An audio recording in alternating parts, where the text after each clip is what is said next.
disupport dengan dua baterai. Ternyata voltage-nya di inverter 11.7.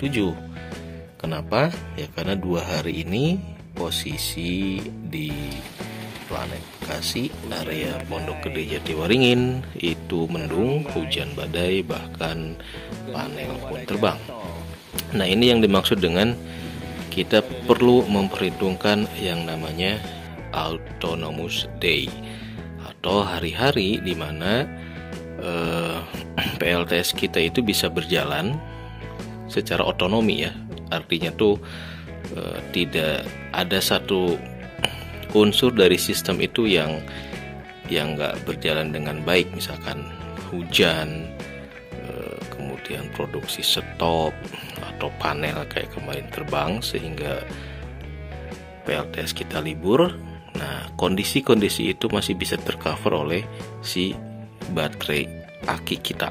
Itu yang dinamakan sebagai baterai autonomi. Hari keempat testing lampu sorot. Lampu sorotnya nggak besar nih. Nah, ini pasca angin ribut kemarin ya. Kita masih ngitung butuh berapa watt hours untuk nyalain lampu sorot. Ini lampu sorotnya salah ya. Gara-gara angin ribut jadi kesana. Kita benerin dulu. Korban angin ribut guys. Ini lampu sorotnya kenapa ngadep sini ya? Tahap kedua di dalam merancang PLTS adalah menghitung berapa aki atau baterai pack yang dibutuhkan. Nah, malam ini malam keempat kita testing lampu sorot dengan beban yang sama 300 watt hours sampai 400 watt hours per malam. Tapi sekarang kita testing dengan 2 aki 2 kali 120 ampere. Di malam pertama 400 watt hours kurang itu masih bisa disupport oleh 1 aki saja. Voltage di pagi hari ketika menjelang jam 6 itu masih di atas 12 volt. Nah, sekarang disupport dengan 2 baterai.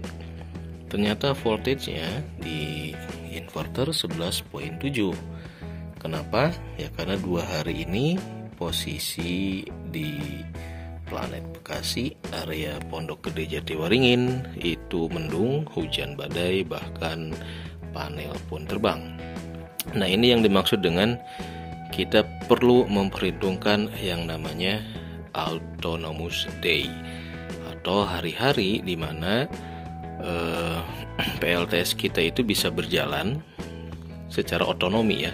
Artinya tuh tidak ada satu unsur dari sistem itu yang nggak berjalan dengan baik, misalkan hujan, kemudian produksi stop atau panel kayak kemarin terbang sehingga PLTS kita libur.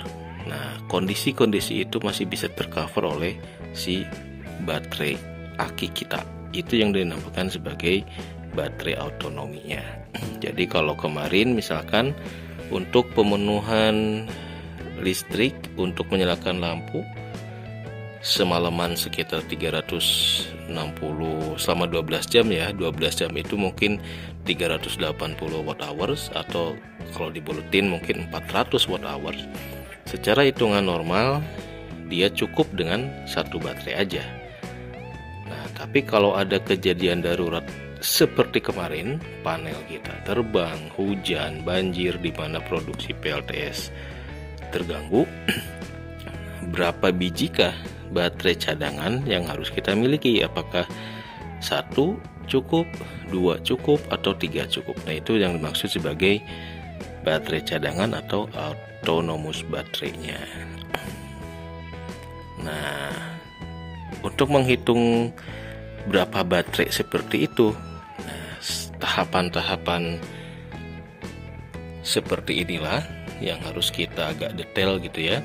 Kalau normal berapa, kalau tidak normal berapa, sehingga jika ada kondisi yang di luar perkiraan kita, misalkan berminggu-minggu, berhari-hari hujan terus, produksi menurun.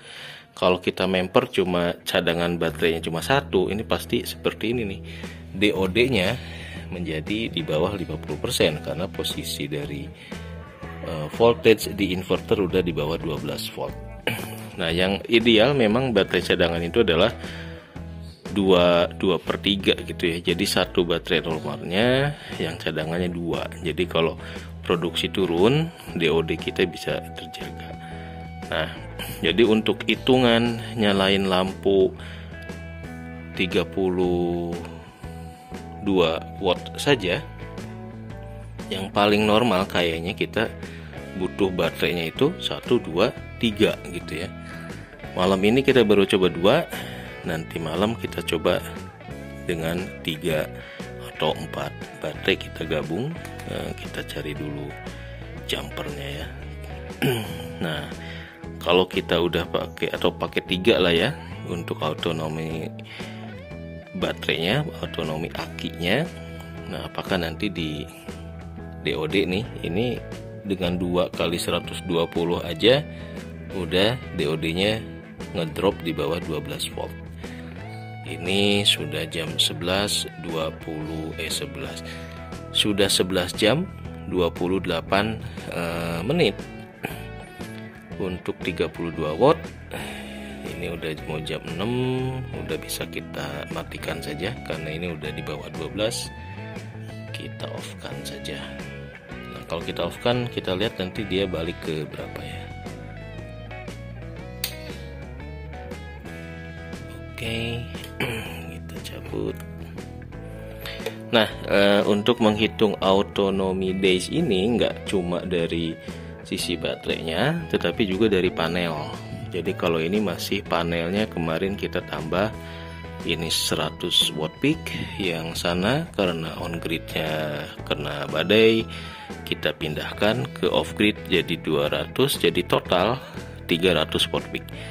Nah, berapakah autonomi buat si panel itu juga harus kita selaraskan dengan harus memperhitungkan jangan sampai produksi dari panelnya lebih besar dibanding dengan kapasitas baterai untuk menampung produksinya. Jadi kapasitas baterai harus lebih besar.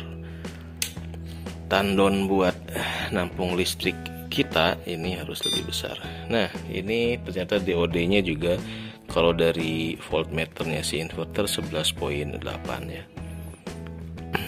Jadi ini buat lebih bikin baterai awet katanya jangan di bawah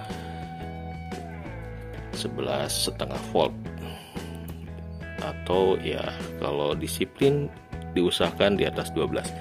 Sekarang saya mau jaga untuk off grid ini di level 12 volt ke atas biar kita tahu ini bisa berapa tahun nih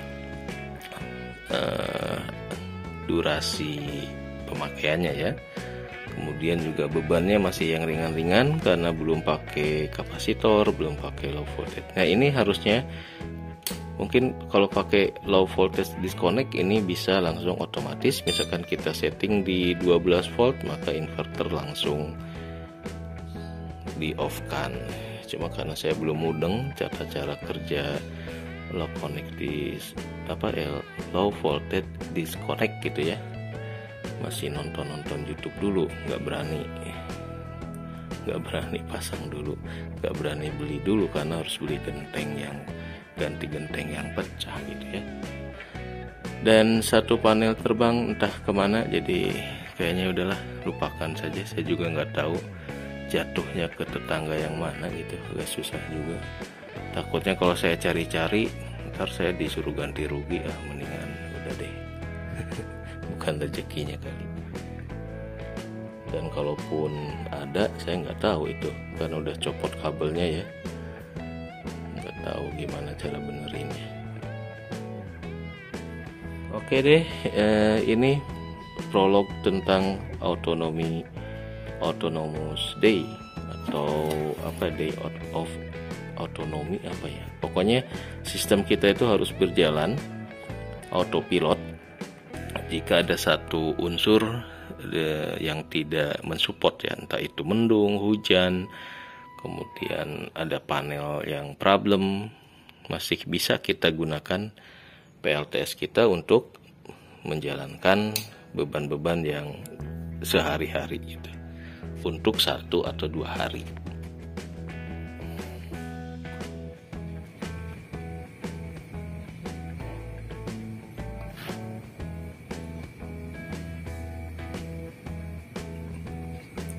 Hari keempat testing lampu sorot. Cek setelah badai datang, ternyata posisi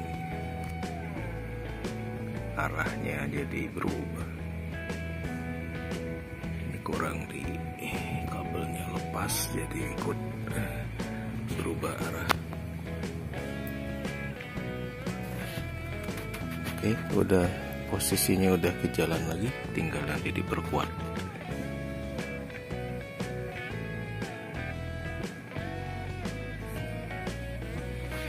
Genteng sampai pada copot gitu ya.